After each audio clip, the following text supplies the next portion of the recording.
O som daquele martelo não foi apenas madeira batendo contra madeira. Para a baronesa Valéria, aquele som seco, autoritário, que cortou o barulho da tempestade lá fora, foi o som de um osso se quebrando. Foi o som mais alto que ela ouviu em toda a sua vida. Mais alto que os aplausos educados e falsos que ela recebia em seus bailes de gala 20 anos atrás. Mais alto que os gritos histéricos que ela costumava dar em seus empregados quando o café não estava na temperatura exata que ela exigia.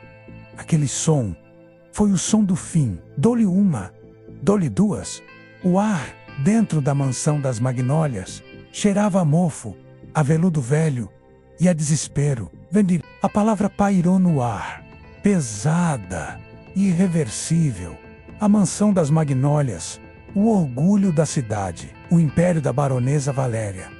Vendido não para um banco impessoal, não para um investidor anônimo que derrubaria as paredes, mas para a mulher solitária, sentada na primeira fila, envolta em um casaco preto, que parecia absorver a pouca luz do ambiente. A baronesa levantou os olhos inchados, vermelhos de tanto chorar lágrimas, que ninguém ali se importava em enxugar. Ela queria ver, ela precisava ver. Quem era a pessoa que tinha comprado sua vida? Quem tinha pago uma fortuna em dinheiro vivo, sem pestanejar, por aquela casa que agora não passava de um túmulo de dívidas e memórias ruins? A mulher misteriosa se levantou. O movimento foi lento, deliberado, como o de um predador que não tem pressa porque sabe que a presa já está morta. O som de seus saltos no assoalho de madeira ecoou.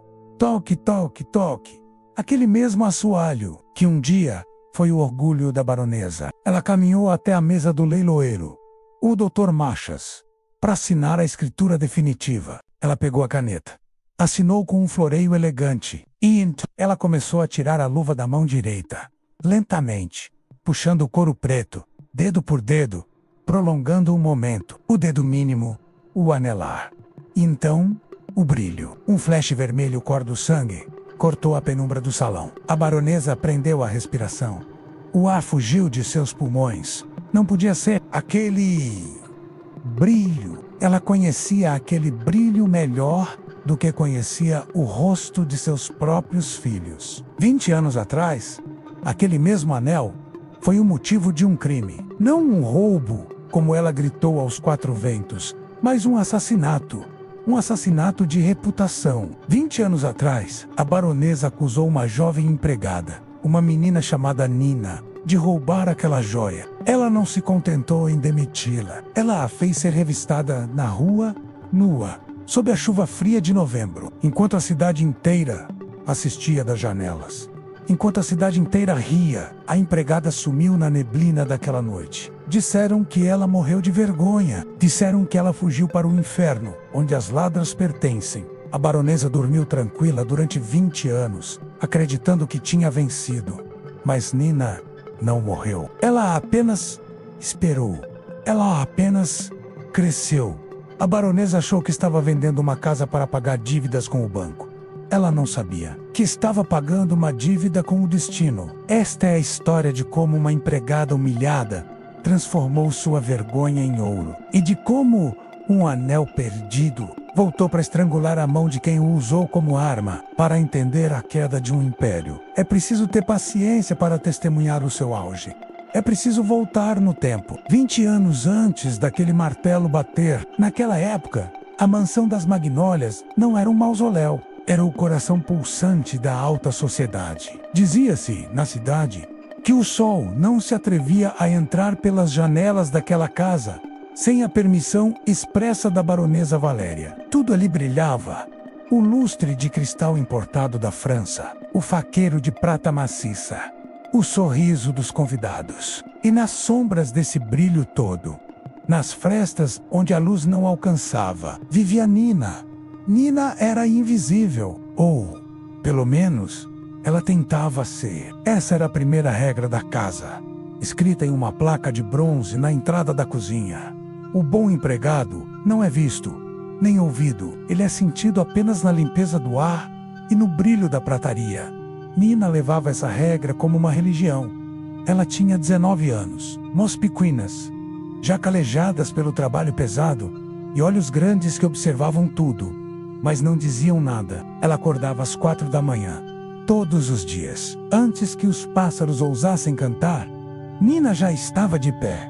O cheiro da cera de carnaúba era o perfume de sua vida. Ela passava horas de joelhos, esfregando aquele assoalho infinito de madeira nobre, até que ele parecesse um espelho d'água. Suas mãos conheciam cada centímetro daquela casa melhor do que a própria dona. Ela sabia qual degrau da escada principal rangia se você pisasse no meio. Ela sabia qual janela do salão azul deixava passar uma corrente de ar frio no inverno. Ela sabia como polir a prata até que pudesse ver o reflexo de sua própria alma cansada no metal. Ela não tinha família. Ela não tinha amigos fora daqueles muros. A Mans era o seu mundo, e de uma forma triste e ingênua, ela amava aquele lugar. Ela sentia um orgulho silencioso em manter tudo perfeito, em ver a baronesa descer as escadas e não encontrar um grão de poeira para criticar. Ingênua, pobre Nina, ela achava que sua dedicação era uma moeda de troca. Ela acreditava que lealdade comprava respeito, que o suor de seu trabalho criava um laço humano com seus patrões. Ela não sabia que, para a baronesa Valéria, ela valia menos que o tapete persa que escovava todos os dias. O tapete tinha valor de revenda. Nina era descartável. A baronesa Valéria era uma mulher de apetites vorazes.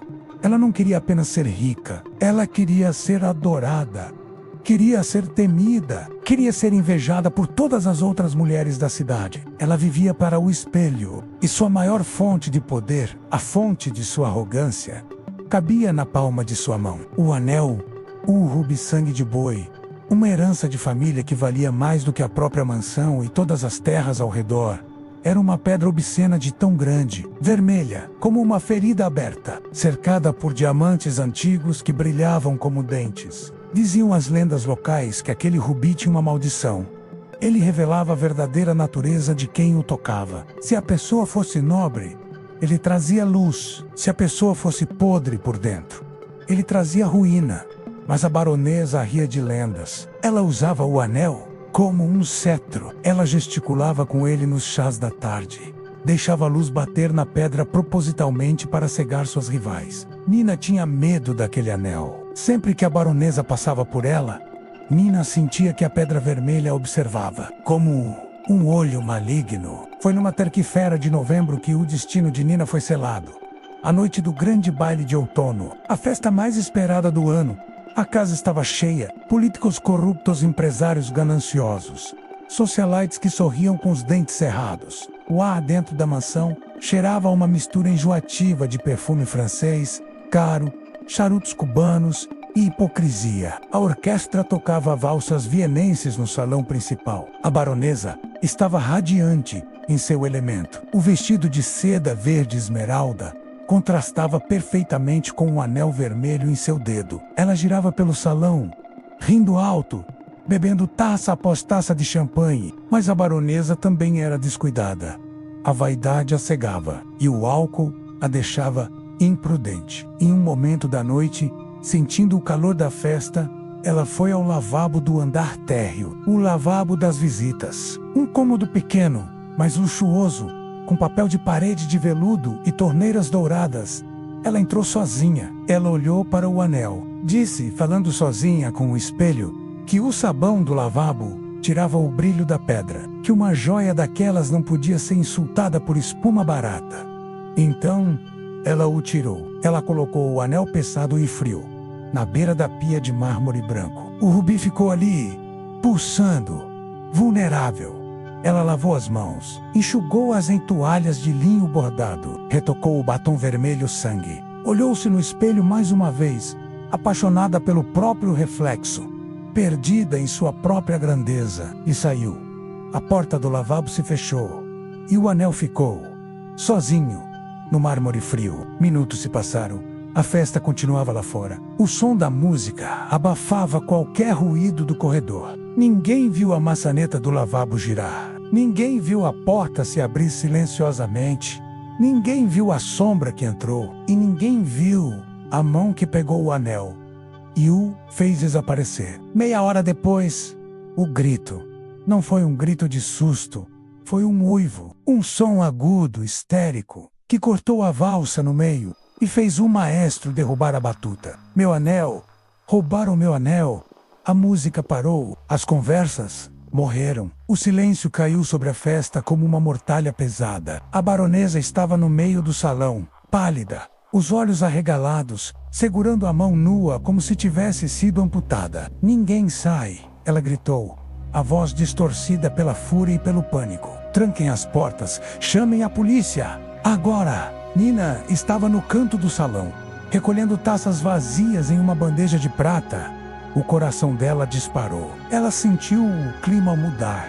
A eletricidade no ar virou medo. Ela tentou se encolher contra a parede, tentando ficar invisível, como a regra mandava. Mas os olhos da baronesa, aqueles olhos de predador ferido, varreram o salão.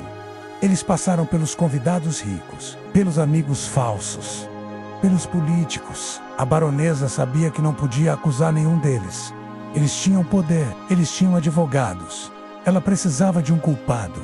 E precisava agora. Ela precisava de alguém fraco, alguém sem voz. Os olhos dela pousaram em Nina, a pequena camareira de 19 anos. A menina que encerava o chão, a baronesa, estendeu o braço. O dedo indicador apontou para o rosto de Nina como uma arma carregada. Foi ela! Gritou a baronesa. A multidão abriu caminho, deixando Nina isolada no centro do salão, exposta como um animal no abatedouro. A camareira, continuou a baronesa. Eu a vi rondando o corredor do lavabo. Eu vi a cobiça nos olhos dela quando eu passava. Ela invejava minhas joias. Era mentira. Uma mentira suja e descarada. Nina estava na cozinha a noite toda, lavando pratos, com as mãos mergulhadas em água quente e sabão. Ela só tinha saído agora para recolher as taças. Mas a verdade não importava ali, naquele salão. A verdade era um luxo que Nina não podia pagar. Eu não, senhora. Pelo amor de Deus. Nina chorou, a voz trêmula. A bandeja escorregou de suas mãos suadas. Caiu no chão com um estrondo de metal e vidro quebrado. O som pareceu confirmar a culpa dela para os olhos julgadores da sociedade. Revistem-na, ordenou a baronesa, com nojo. O chefe da segurança, um homem bruto que cheirava tabaco barato, avançou. Ele agarrou o braço fino de Nina com força, machucando a pele. Por favor, eu não peguei nada! Eu juro pela alma da minha mãe! Nina soluçava, tentando se soltar. Eles reviraram os bolsos do avental dela ali mesmo. Nada, apenas um lenço sujo e as chaves da despensa. A baronesa ficou vermelha. Ela não podia estar errada. Ela não podia perder o espetáculo. Ela deve ter escondido no corpo, gritou a baronesa, histérica. Essas ratas são espertas. Levem-na lá para fora. Revistem tudo. Tirem tudo. Senhora, por favor. Nina implorou, olhando nos olhos da baronesa, procurando um traço de humanidade. Não encontrou nada. Apenas gelo. Arrastaram Nina para fora da mansão. Para a rua de paralelepípedos, começava a chover. Uma chuva fina, gelada, típica de novembro, que penetrava nos ossos. Os convidados, em vez de ficarem horrorizados, correram para as janelas e varandas. Eles seguravam suas taças de champanhe. Eles sorriam. Era entretenimento. Era o teatro da crueldade. Sob a luz amarela e doente dos postes a gás, a dignidade de Nina foi arrancada peica por peica. Os policiais, coagidos pelos gritos da baronesa, obrigaram Nina a tirar o avental. Depois o vestido preto, depois os sapatos gastos. Ela ficou ali, de roupas íntimas, tremendo, incontrolavelmente, abraçando o próprio corpo magro, para tentar esconder a vergonha. As lágrimas se misturavam com a chuva em seu rosto. Não havia anel. Não havia nada escondido. Apenas a pele arrepiada de uma menina inocente sendo quebrada ao meio. A baronesa, assistindo da varanda, protegida da chuva por um toldo de veludo, bufou. Ela estava decepcionada. O anel não apareceu. O grande finale falhou. Mas ela não pediu desculpas. O orgulho não permitia. Para ela, a culpa ainda era de Nina. Se não estava com ela, a menina tinha dado um jeito de sumir com a joia. Se não está com ela, ela engoliu ou passou para um cúmplice na rua. disse a baronesa. Alto o suficiente para que todos ouvissem e concordassem com a cabeça. Ela se debruçou no parapeito da varanda e olhou para Nina lá embaixo, na lama. Suma daqui! Ela cuspiu as palavras. Suma da minha calçada. Você está demitida. E eu vou garantir que ninguém nesta cidade lhe dê emprego. Ninguém vai lhe dar nenhum copo d'água. Você vai morrer de fome. Sua ladra ingrata. Nina, trêmula, se abaixou na lama. Ela pegou suas roupas molhadas e sujas. Ela tentou se vestir, mas seus dedos estavam tão congelados que não conseguiam fechar os botões. Ela olhou para cima. Ela viu os rostos nas janelas rendo, coticando, apontando. Ela viu a baronesa, triunfante em sua maldade. Naquele momento exato, algo quebrou dentro de Nina. Um som que só ela ouviu, como um cristal se partindo no peito. A inocência morreu ali. A menina que polia a prata com amor morreu na calçada fria. O choro parou. As lágrimas secaram, substituídas por algo quente, duro e perigoso. Ódio. Ela não disse nada. Não xingou, não implorou mais. Ela apenas olhou. Ela gravou cada rosto, gravou cada detalhe daquela casa. Gravou o rosto da baronesa e se virou. Descalça, com as roupas rasgadas, ela começou a caminhar para a escuridão da rua. Para longe da luz, para longe da vida que conhecia. Ela foi expulsa como uma criminosa, sem nada nos bolsos, além da própria honra ferida. Mas enquanto seus pés sangravam nas pedras do caminho, uma única frase começou a se repetir em sua mente. Primeiro como um sussurro, depois como um grito interno, no ritmo de seus passos na chuva. Um dia, eu vou comprar o chão onde você pisa. Um dia, você vai chorar as lágrimas que eu estou chorando agora.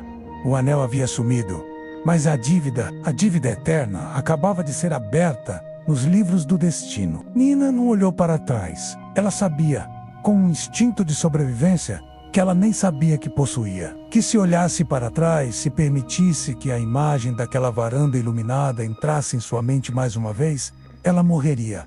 A vergonha a mataria.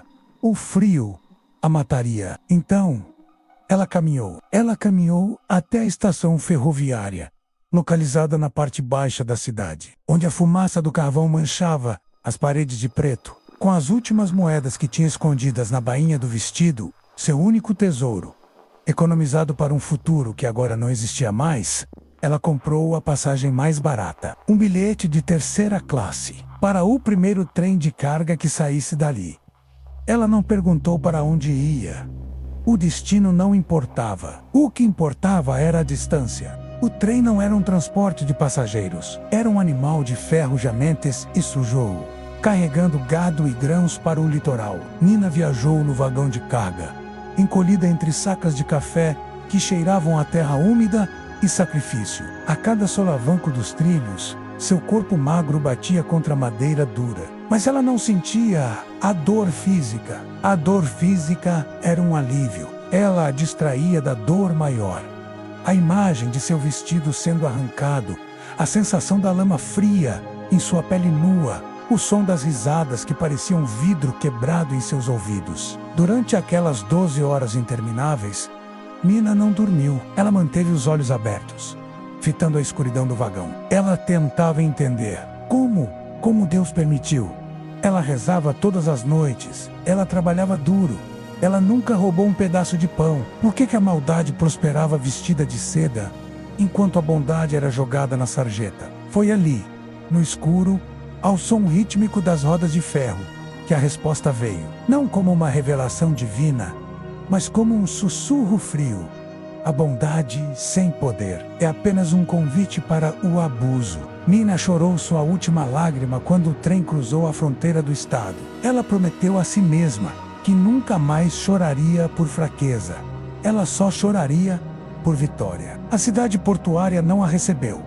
Ela a engoliu. Era um lugar cinza, onde o sol parecia ter medo de aparecer. As ruas cheiravam a peixe podre, carvão e suor de marinheiros. Nina, agora atendendo apenas por Catarina, conseguiu um quarto em um cortiço. Um quarto que dividia com ratos que não tinham medo de gente. Seu primeiro emprego foi em uma tecelagem. Não era um trabalho, Era uma sentença. 16 horas por dia, em pé, diante de teares barulhentos que ensurdeciam a alma. O ar era cheio de fiapos de algodão que entravam no nariz e nos pulmões, fazendo as operárias tossirem sangue antes dos 30 anos. As mãos de Catarina, que antes poliam prata com delicadeza, agora estavam grossas, cortadas pelos fios, manchadas de tinta. Uma tarde, uma colega de trabalho, uma senhora chamada Dona Odete, desmaiou de fome ao lado dela. O capataz apenas a chutou para o lado e gritou para que as máquinas não parassem. Catarina olhou para aquilo. Ela viu a baronesa no rosto daquele capataz. A mesma crueldade, a mesma indiferença. Ela entendeu que o mundo era dividido em dois: os que seguram o chicote e os que puxam a carroça. Ela decidiu, enquanto limpava o sangue de seus dedos, que ela jamais puxaria a carroça novamente. Ela começou a estudar, não em escolas. Ela não tinha dinheiro para isso. Ela estudava o lixo. Nos fins de semana, ela caminhava pelas feiras de antiguidades da cidade. Ela observava. Ela via o que os ricos jogavam fora. Ela via castiçais escurecidos que eram vendidos por centavos. Ela via quadros sujos de fuligem. Ela comprava o que podia com o dinheiro da comida.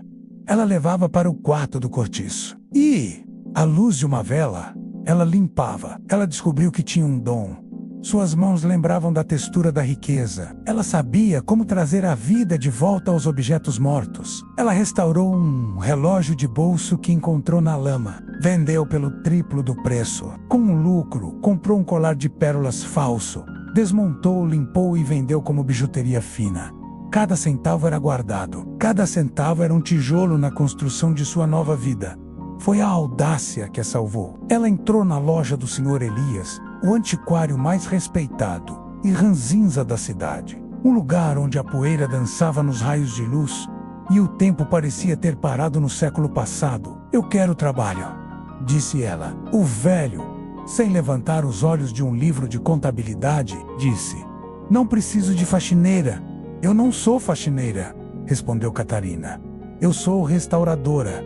O Sr. Elias riu. Ele pegou um vaso de porcelana que estava em sua mesa. Estava quebrado em 3 partes. "Restaure isso. Se ficar perfeito, eu te contrato. Se ficar uma porcaria, você paga pelo vaso."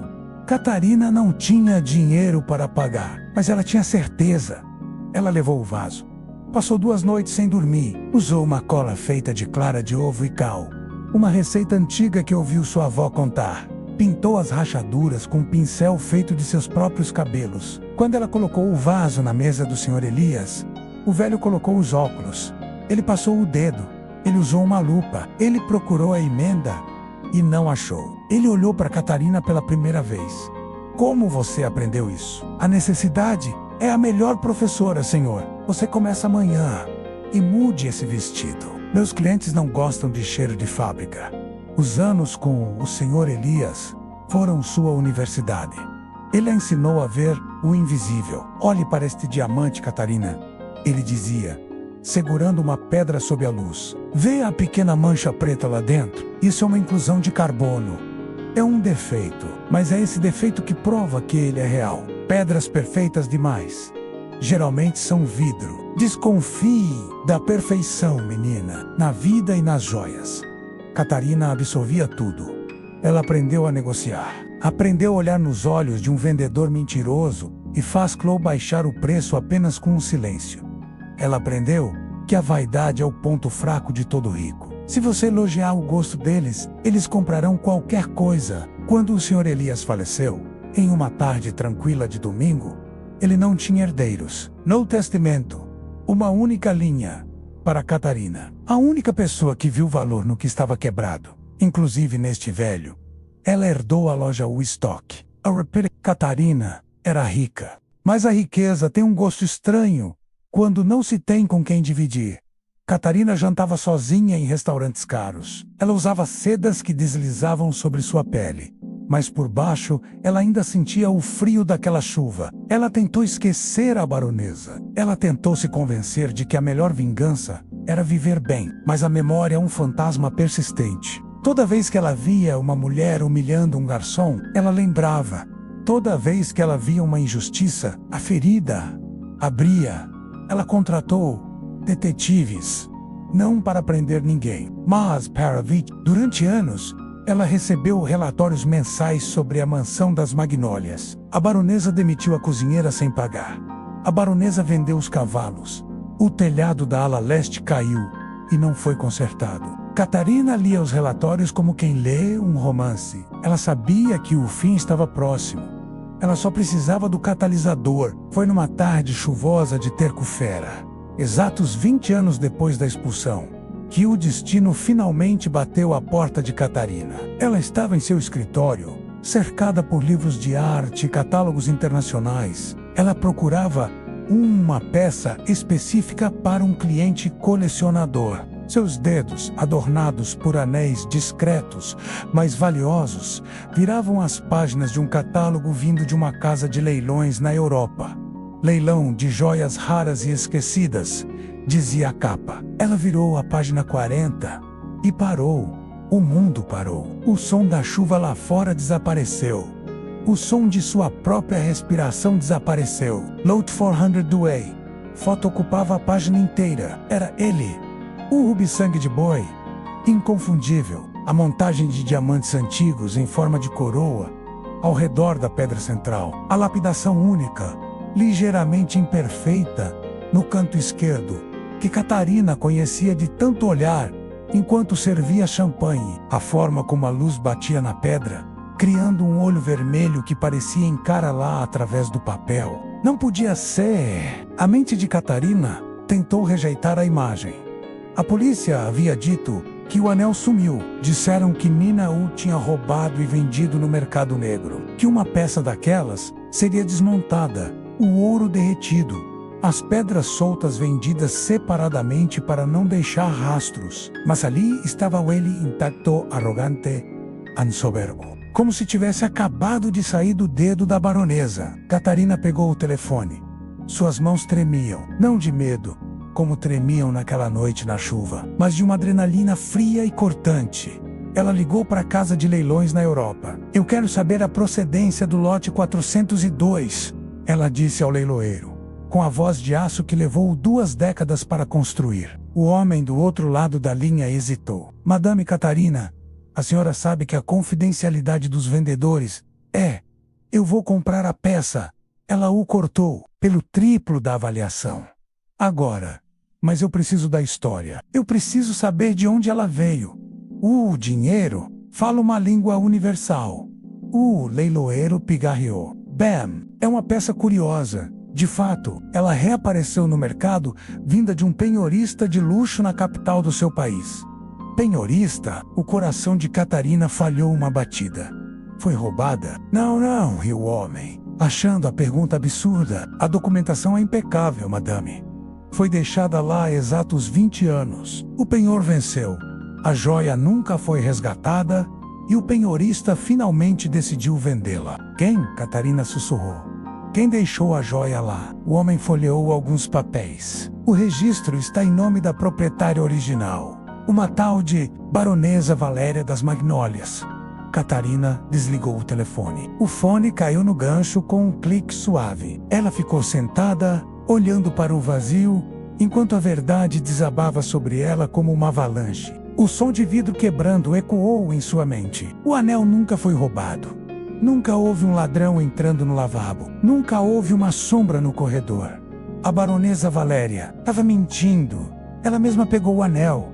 Ela mesma o colocou na bolsa. Ela viajou até a capital dias antes da festa e o entregou a um penhorista para pegar dinheiro vivo. Dinheiro para pagar dívidas de jogo que o marido não podia saber. E então, ela voltou para casa e precisava de uma história. Precisava explicar o desaparecimento da joia mais famosa da cidade. Precisava receber o dinheiro do seguro para cobrir o resto das dívidas. Ela precisava de um culpado. Ela precisava de um show. E ela olhou para a cozinha. Ela viu Nina, a menina ingênua, a menina sem família. A menina que a adorava, a vítima perfeita. A baronesa não destruiu a vida de Nina por um erro, nem por raiva do momento. Ela destruiu a vida de uma menina inocente, por conveniência, por ganância, por teatro. Ela assistiu Nina ser revistada, nua, na chuva, sabendo, o tempo todo, que o anel estava seguro num cofre de penhores a quilômetros dali. Ela riu. Ela chamou Nina de ladra. Tudo teatro. Catarina se levantou. Ela caminhou até o espelho de corpo inteiro que havia no canto da sala. Ela olhou para seu reflexo. Ela não viu mais a menina chorando, implorando por piedade. Ela viu uma predadora. Ela viu um tubarão que acabara de sentir o cheiro de sangue na água. A baronesa não perdeu o anel. Catarina disse para o espelho. Ela o vendeu e o preço foi a minha alma. Catarina sorriu. Mas era um sorriso terrível. Um sorriso que faria homens fortes tremerem.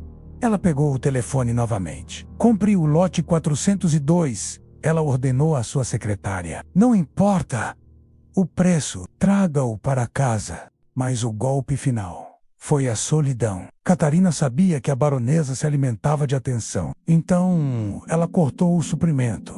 Catarina, anonimamente, organizou um baile na cidade. No mesmo dia do aniversário da baronesa, ela alugou o melhor salão, contratou a melhor orquestra e convidou toda a alta sociedade. O convite era claro, uma noite de mistério e luxo.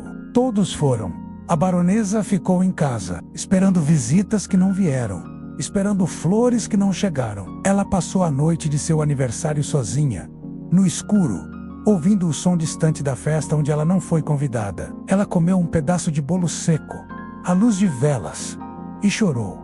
Não por arrependimento, mas por pena de si mesma. Foi nessa noite que ela quebrou.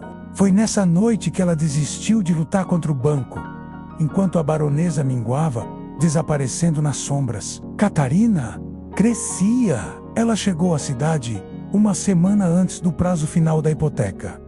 Ela não veio de trem de carga. Ela veio em um automóvel preto, longo, brilhante, dirigido por um motorista de uniforme. Ela se hospedou no grande hotel, a suíte presidencial, com vista para a praça central. Ninguém a reconheceu. 20 anos são uma vida.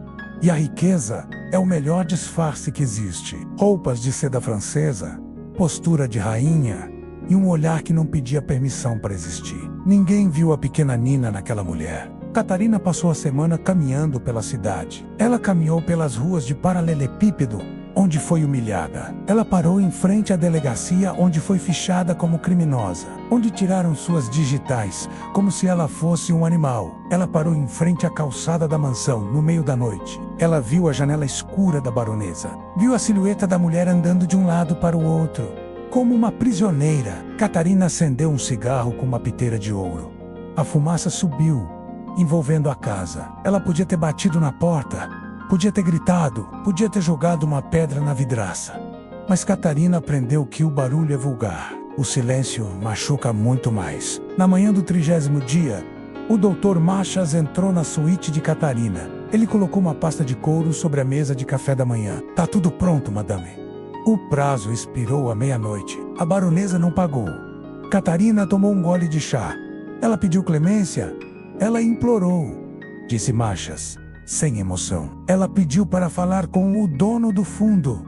Ela gritou. Disse que era ultraje. Disse que ligaria para o governador. E o governador? Perguntou Catarina. Não atendeu às ligações dela. O poder, madame, tem memória curta para quem não tem dinheiro. E a baronesa agora é tóxica. Catarina sorriu. Ela acariciou o anel de rubi em seu dedo. A pedra estava quente. Proceda, doutor. Leilão judicial. Venda a porteira fechada. Eu quero a casa, os móveis, as roupas. Quero até o ar que ela respira lá dentro. A notícia correu. A cidade como pólvora em rastro de óleo. A mansão das Magnólias vai a leilão. A queda da baronesa Valéria era o evento social do ano. Aqueles que ela desprezou durante décadas estavam ansiosos para ver seu fim. Aqueles que ela chamava de amigos estavam ansiosos para comprar suas sobras, a preço de banana. O dia do leilão chegou e, como se o céu tivesse memória, chovia. A mesma chuva fria, cinza e triste de 20 anos atrás. Catarina vestiu seu melhor traje preto, colocou um chapéu de aba larga que cobria parte do rosto, calçou luvas de couro fino E por último, colocou o anel. Ela se olhou no espelho antes de sair. Vamos, doutor, ela disse. A patroa tá esperando. O salão principal da mansão estava cheio. O cheiro de gente molhada e curiosidade mórbida preenchia o ar. A baronesa estava lá, sentada em um canto, encolhida em uma cadeira de veludo rasgado. Ela parecia ter envelhecido 10 anos em uma semana. O cabelo estava desgrenhado. A maquiagem borrada. Ela olhava para cada pessoa que entrava, buscando um olhar de simpatia, um aliado, mas ninguém olhava para ela. Todos olhavam para os lustres, calculando quanto valeriam. Até que Catarina entrou. O som dos saltos de Catarina no assoalho de madeira ecoou. Toque-toque, toque-ábia. Uma aura de poder em volta daquela mulher desconhecida. A multidão abriu caminho instintivamente. Ela caminhou até a primeira fila. Sentou-se bem na frente da baronesa, mas não olhou para ela, nem por um segundo. Ela olhou para o Dr. Machas, que subiu ao púlpito improvisado. O leilão foi rápido, brutal. Senhoras e senhores, venda judicial Mansão das Magnólias. Lance inicial, 100 mil. Um silêncio pesado. A casa valia 5 vezes aquilo, mas estava caindo aos pedaços. Ninguém queria comprar a maldição. Ninguém, exceto ela. Catarina levantou a mão, sem hesitar. 100 mil, disse ela. A voz clara, calma, preenchendo o salão. A baronesa ergueu a cabeça. Quem era aquela mulher? 110! Gritou um homem no fundo da sala.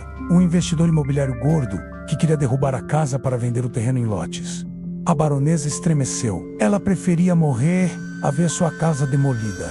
Catarina nem se virou. 200 mil? Ela disse. Um murmúrio correu pela sala. Ela dobrou o lance. Isso não era negócio. Isso não era investimento. Isso era pessoal. O investidor bufou, balançou a cabeça e baixou a mão. Ele não lutaria contra loucos. Mas o golpe final foi a solidão. Catarina sabia que a baronesa se alimentava de atenção. Então, ela cortou o suprimento. Catarina, anonimamente, organizou um baile na cidade. No mesmo dia do aniversário da baronesa, ela alugou o melhor salão, contratou a melhor orquestra e convidou toda a alta sociedade. O convite era claro, uma noite de mistério e luxo. Todos foram. A baronesa ficou em casa, esperando visitas que não vieram, esperando flores que não chegaram. Ela passou a noite de seu aniversário sozinha, no escuro, ouvindo o som distante da festa onde ela não foi convidada. Ela comeu um pedaço de bolo seco, à luz de velas, e chorou. Não por arrependimento, mas por pena de si mesma. Foi nessa noite que ela quebrou. Foi nessa noite que ela desistiu de lutar contra o banco, enquanto a baronesa minguava, desaparecendo nas sombras. Catarina crescia. Ela chegou à cidade uma semana antes do prazo final da hipoteca. Ela não veio de trem de carga. Ela veio em um automóvel preto, longo, brilhante, dirigido por um motorista de uniforme. Ela se hospedou no grande hotel, a suíte presidencial, com vista para a praça central. Ninguém a reconheceu. 20 anos são uma vida. E a riqueza é o melhor disfarce que existe. Roupas de seda francesa, postura de rainha e um olhar que não pedia permissão para existir. Ninguém viu a pequena Nina naquela mulher. Catarina passou a semana caminhando pela cidade. Ela caminhou pelas ruas de paralelepípedo, onde foi humilhada. Ela parou em frente à delegacia, onde foi fichada como criminosa, onde tiraram suas digitais, como se ela fosse um animal. Ela parou em frente à calçada da mansão, no meio da noite. Ela viu a janela escura da baronesa. Viu a silhueta da mulher andando de um lado para o outro, como uma prisioneira. Catarina acendeu um cigarro com uma piteira de ouro. A fumaça subiu, envolvendo a casa. Ela podia ter batido na porta, podia ter gritado, podia ter jogado uma pedra na vidraça. Mas Catarina aprendeu que o barulho é vulgar. O silêncio machuca muito mais. Na manhã do 30º dia, o Dr. Machas entrou na suíte de Catarina. Ele colocou uma pasta de couro sobre a mesa de café da manhã. Tá tudo pronto, madame. O prazo expirou à meia-noite. A baronesa não pagou. Catarina tomou um gole de chá. Ela pediu clemência. Ela implorou, disse Machas, sem emoção. Ela pediu para falar com o dono do fundo. Ela gritou. Disse que era ultraje. Disse que ligaria para o governador. E o governador? Perguntou Catarina. Não atendeu às ligações dela. O poder, madame, tem memória curta para quem não tem dinheiro. E a baronesa agora é tóxica. Catarina sorriu. Ela acariciou o anel de rubi em seu dedo. A pedra estava quente. Proceda, doutor. Leilão judicial. Venda a porteira fechada. Eu quero a casa, os móveis, as roupas. Quero até o ar que ela respira lá dentro. A notícia correu a cidade como pólvora em rastro de óleo. A mansão das Magnólias vai a leilão. A queda da baronesa Valéria era o evento social do ano. Aqueles que ela desprezou durante décadas estavam ansiosos para ver seu fim. Aqueles que ela chamava de amigos estavam ansiosos para comprar suas sobras, a preço de banana. O dia do leilão chegou e, como se o céu tivesse memória, chovia. A mesma chuva fria, cinza e triste de 20 anos atrás. Catarina vestiu seu melhor traje preto, colocou um chapéu de aba larga que cobria parte do rosto, calçou luvas de couro fino e, por último, colocou o anel. Ela se olhou no espelho antes de sair. Vamos, doutor, ela disse. A patroa tá esperando. O salão principal da mansão estava cheio. O cheiro de gente molhada e curiosidade mórbida preenchia o ar. A baronesa estava lá, sentada em um canto, encolhida em uma cadeira de veludo rasgado. Ela parecia ter envelhecido 10 anos em uma semana. O cabelo estava desgrenhado, a maquiagem borrada. Ela olhava para cada pessoa que entrava, buscando um olhar de simpatia, um aliado. Mas ninguém olhava para ela. Todos olhavam para os lustres, calculando quanto valeriam. Até que Catarina entrou. O som dos saltos de Catarina no assoalho de madeira ecoou. Toque-en-toque. Toque-e-ábia. Uma aura de poder em volta daquela mulher desconhecida. A multidão abriu caminho instintivamente. Ela caminhou até a primeira fila. Sentou-se bem na frente da baronesa, mas não olhou para ela, nem por um segundo. Ela olhou para o Dr. Machas, que subiu ao púlpito improvisado. O leilão foi rápido, brutal. Senhoras e senhores, venda judicial Mansão das Magnólias. Lance inicial: 100 mil. Um silêncio pesado. A casa valia 5 vezes aquilo, mas estava caindo aos pedaços. Ninguém queria comprar a maldição. Ninguém, exceto ela. Catarina levantou a mão, sem hesitar. 100 mil, disse ela. A voz clara, calma, preenchendo o salão. A baronesa ergueu a cabeça. Quem era aquela mulher? 110! Gritou um homem no fundo da sala. Um investidor imobiliário gordo que queria derrubar a casa para vender o terreno em lotes. A baronesa estremeceu. Ela preferia morrer a ver sua casa demolida. Catarina nem se virou. 200 mil, ela disse. Um murmúrio correu pela sala. Ela dobrou o lance. Isso não era negócio. Isso não era investimento. Isso era pessoal. O investidor bufou, balançou a cabeça e baixou a mão. Ele não lutaria contra loucos. Dr. Machas olhou ao redor. Ele sabia o resultado antes de começar. Dou-lhe uma. O martelo subiu. Dou-lhe 2. A baronesa fechou os olhos. Vendido, a batida do martelo foi o ponto final na história da família Magnólia. A baronesa se levantou, trêmula. As pernas mal a sustentavam. Ela precisava saber. Ela precisava ver o rosto da mulher que a despejou. Ela caminhou até Catarina, que estava de costas, assinando um cheque na mesa do leiloeiro. Quem é você? A baronesa perguntou. A voz fraca, quebrada pelo choro. Por que pagar tanto por esta ruína? Catarina terminou de assinar. Pousou a caneta. Ela começou a tirar a luva da mão direita, lentamente. E então, o brilho vermelho. O rubi! A baronesa congelou. Seus olhos se fixaram no anel, como se estivesse vendo um fantasma. O anel. Meu Deus, o anel. Ela olhou para o rosto de Catarina. E pela primeira vez em 20 anos, ela realmente olhou. Catarina tirou o chapéu. Ela se virou. Não havia mais a menina assustada. Havia uma mulher feita de aço. Olá, dona Valéria. A senhora disse que eu só voltaria aqui se fosse para devolver o que roubei. A baronesa recuou, tropeçando. Nina, autor, a camareira? Catarina, corrigiu ela. friamente. Nina morreu naquela calçada, na chuva, onde a senhora a deixou para congelar. A mente da baronesa girava em negação. Você roubou, você guardou esse tempo todo, ladra. Eu sabia. Catarina riu. Um som seco. Não, Valéria, eu não roubei. Ela ergueu a mão, exibindo a joia para a sala cheia de testemunhas. Eu comprei este anel, com nota fiscal, de um penhorista na capital. Ela deu um passo à frente, encurralando a baronesa contra a parede. O mesmo penhorista, onde a senhora o deixou 3 dias antes daquela festa.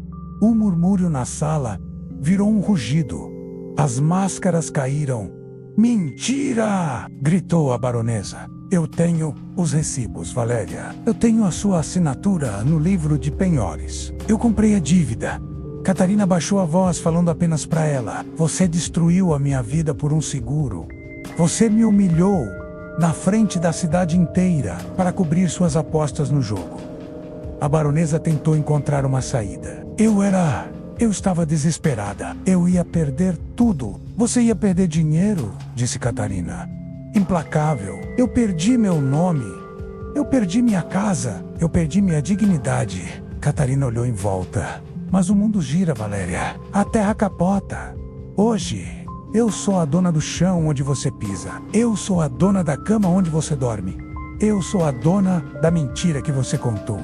Dr. Macha se aproximou, estendendo um papel. A propriedade agora pertence a Madame Catarina. A senhora tem 1 hora para retirar seus pertences pessoais, apenas roupas e itens de higiene.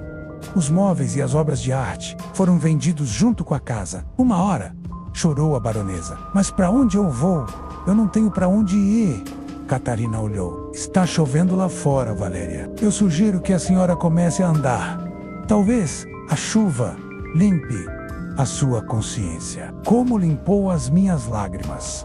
A justiça não gritou. Ela veio na forma de um recibo de penhor e de uma memória que se recusou a morrer. A baronesa Valéria, a rainha da sociedade, saiu do salão, curvada, carregando uma pequena mala de mão.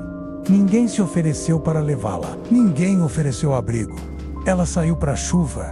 E Catarina ficou. O salão estava vazio novamente. Dr. Machas guardou um martelo. A casa é sua, madame. Pretende se mudar quando? O quarto principal tem a melhor vista da cidade. Catarina sorriu. Um sorriso triste, mas livre. Ela olhou para o chão de madeira. Não, doutor. Eu não vou morar aqui. Vai vender? Não, esta casa foi construída sobre a vaidade, sobre a ideia de que algumas pessoas valem mais que as outras. Ela tocou a parede. Eu vou transformar este lugar. E assim foi feito. A mansão das Magnólias deixou de existir. Em seu lugar, meses depois, nasceu o Instituto Nina, uma escola de artes e ofícios, Amrefki, um lugar para jovens mulheres vindas de baixo como ela veio, onde antes a baronesa dava ordens cruéis. Agora professores ensinavam história, arte e, acima de tudo, dignidade. O salão de baile virou a biblioteca. A cozinha, onde Nina chorava escondida, virou o refeitório. Catarina garantiu que naquela casa, ninguém jamais seria invisível novamente. Catarina manteve apenas uma coisa do passado. O anel. Ele não estava em seu dedo. Ela mandou construir uma pequena vitrine de vidro, logo na entrada da escola. O anel de rubi estava lá, em repouso. Abaixo dele, uma placa de bronze dizia apenas o preço da verdade. Ela o deixou ali para que todos vissem, não como um troféu de vingança, mas como um lembrete eterno de que o brilho de uma pedra não vale a honra de uma vida, de que a roda da fortuna gira e de que às vezes a pessoa que você humilha na subida é a mesma que você encontrará na descida. A baronesa Valéria desapareceu nas sombras da cidade, esquecida pelo tempo. Mas Catarina finalmente saiu da chuva. A jornada de Nina nos ensina que a humilhação pode ser um veneno ou um combustível. Mas agora, queremos ouvir você. Você acha que a punição da baronesa foi justa? Ou Catarina deveria ter mostrado misericórdia a uma mulher velha e falida? Você seria capaz de perdoar quem destruiu seu passado? Deixe sua opinião nos comentários. A sua visão enriquece nossa história. Se você gostou de ver a justiça sendo feita e acredita que o mundo dá voltas, inscreva-se no Seção Histórias. Ative o sininho, porque a próxima história já está sendo escrita. E você não vai querer ficar de fora quando a próxima porta se abrir.